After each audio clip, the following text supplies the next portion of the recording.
오늘부터는 갈라디아서를 함께 묵상하려고 합니다. 갈라디아서는 바울이 쓴 편지입니다. 바울은 편지의 처음에 인사말을 적습니다.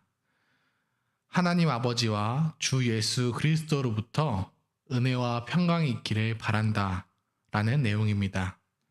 이어서 여러 성도들로 인하여 감사한다는 내용의 감사의 내용이 나옵니다. 하지만 갈라디아서는 은혜와 평강을 이야기한 다음에 곧바로 책망에 대해 나옵니다. 그만큼 아주 긴급한 문제가 갈라디아 교회에 있었기 때문입니다. 그 문제는 곧 가장 중요한 복음과 관련되어 있는 문제였습니다. 오늘 1장 말씀을 통해서 복음의 내용, 그리고 복음이 일으키는 변화, 마지막으로 복음을 받은 공동체에 대해서 함께 말씀을 들읍시다. 첫 번째 복음의 내용입니다. 복음의 내용은 구원이 그리스도로 충분하다는 것입니다. 1장 4절에 보시면 그리스도께서 아버지의 뜻을 따라 우리를 건지시기 위해 자기 몸을 주셨다 라고 합니다. 우리의 구원에 필요한 것은 그리스도께서 모두 주셨습니다. 이미 모두 주신 것입니다. 그리스도께서 그분 자신 전부를 주신 것이 우리가 구원받는 유일한 방법입니다.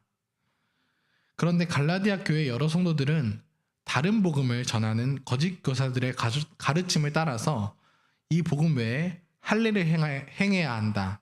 또 율법을 따라야지만 구원을 받을 수 있다. 라는 식의 거짓 가르침을 따르고 있었습니다. 다른 복음을 따르고 있는 이 사람들에게 바울은 분명하게 이야기합니다. 다른 복음처럼 보이는 이 복음은 복음이 아니다.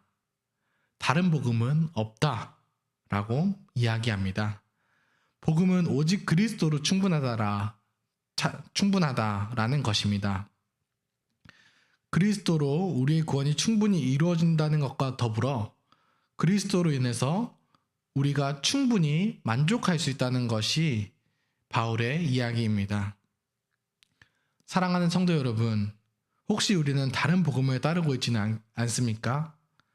그리스도로 충분하다고 말하면서도 다른 어떤 것, 우리가 바라는 자녀의 성공, 혹은 어떤 집을 얻는 것, 좋은 직장을 가지는 것, 사람들에게 인정받는 것, 그것이 있어야지만 충분하다라고 생각한다면 우리는 그리스도가 아닌 다른 복음을 따르고 있는 것입니다.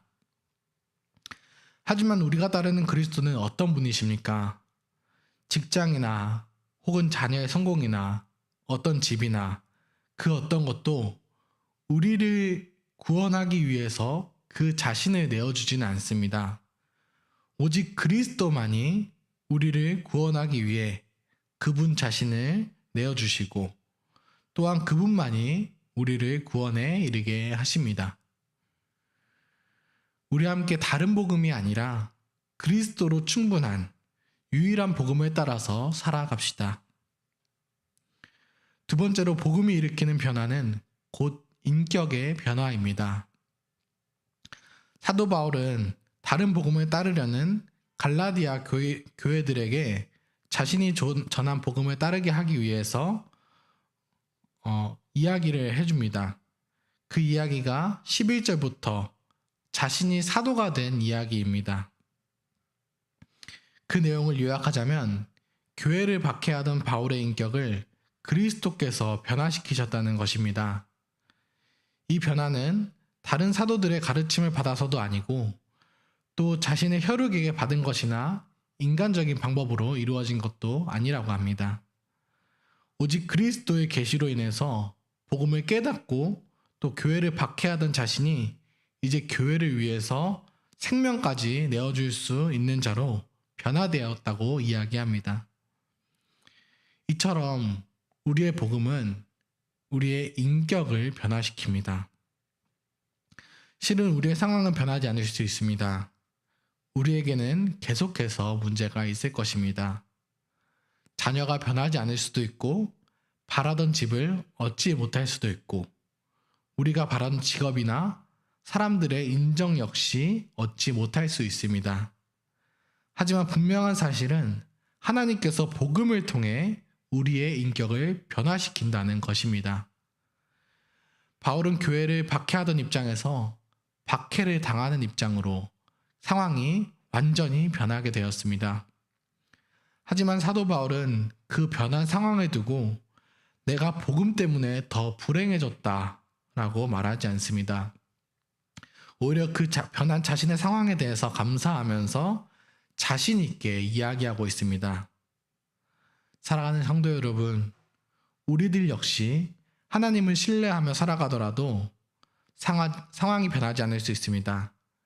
하지만 우리의 인격을 변화시키는 복음의 능력을 체험하시기 바랍니다.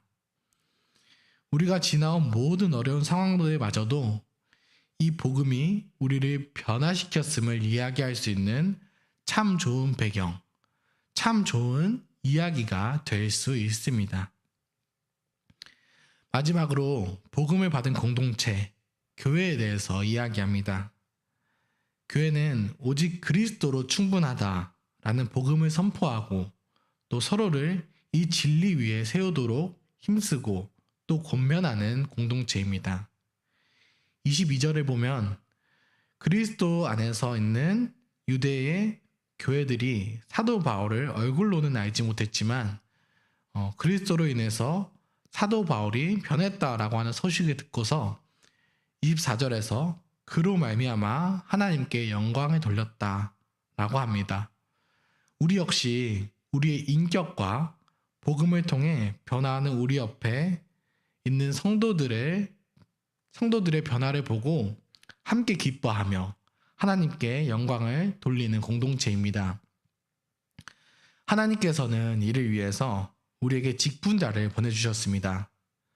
특히 말씀을 전하시는 목사님과 그리고 그 복음 말씀대로 생활하도록 권면하며 돌보는 장로님, 그리고 그 복음 말씀을 충분히 잘 받을 수 있도록 그 생활을 돌아보는 우리의 집사님들, 이 모든 직분자들이 복음 위에 든든히 서서 이 복음의 진리만을 이야기하고 또 다른 복음을 배격하며 한 사람 한 사람이 복음으로 변화되는 것을 보고 기뻐할 수 있도록 함께 힘씁시다.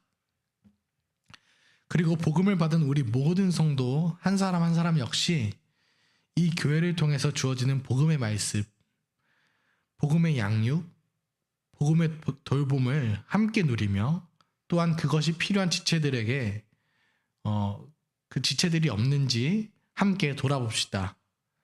그리하여 함께 복음으로 인해 기뻐하고 복음으로 인해 하나님께 영광을 돌리며 저희들이 함께 영광을 돌리는 저희들이 되시기를 소망합니다.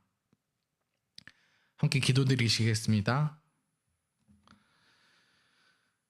하늘에 계신 우리 아버지, 오늘 하루도 진리의 말씀을 허락해 주시니 감사합니다.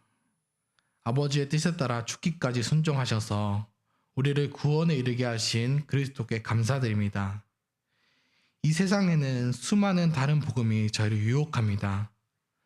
성령님께서 저희의 마음을 지켜주시고 저희 또한 오직 삼위 하나님과 진리의 복음만을 따르게 하여 주시옵소서. 복음이 아닌 자녀의 성공이나 직업이나 집이나 무엇이나 다른 것을 따르는 저희들의 죄를 회개합니다. 하나님께서 주시는 복음에 의지하여 복음으로 만족하며 살아가겠습니다. 우리의 상황이 우리의 계획이나 예상대로 좋게 흘러가지 않더라도 우리의 인격이 변화되는 복음의 기적을 경험하게 하시옵소서.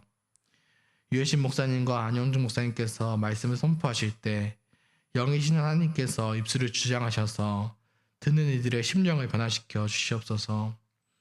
성도들이 받는 말씀을 따라 생활하도록 돌아보고 권면하는 장로님들이 되게 하여 주시옵소서. 말씀을 따르며 살아갈 때 어려움을 당하는 성도들에게 집사님들을 보내셔서 그 생활을 돌보게 하여 주시옵소서. 출산하고 아이를 기르는 가정에 자녀를 기르는 기쁨을 허락하시고 부모를 통해 알게 하시는 하나님의 사랑을 깊이 깨닫게 하여 주시옵소서. 태중의 아이를 품고 있는 성도들의 건강을 지켜주시고 지금 이 시간에도 질병으로 고통받는 성도분들을 하나님께서 회복시켜 주시옵소서. 인간관계에서 어려움을 겪거나 재정의 어려움을 겪는 이들에게 하나님의 위로가 있기를 소망합니다. 하나님 아버지와 주 예수 그리스도로부터 온 은혜와 평강이 오늘 하루 저희 가운데 있기를 소망합니다. 예수님의 이름으로 기도합니다. 아멘. 은혜로운 기도 시간이 되시기를 바랍니다.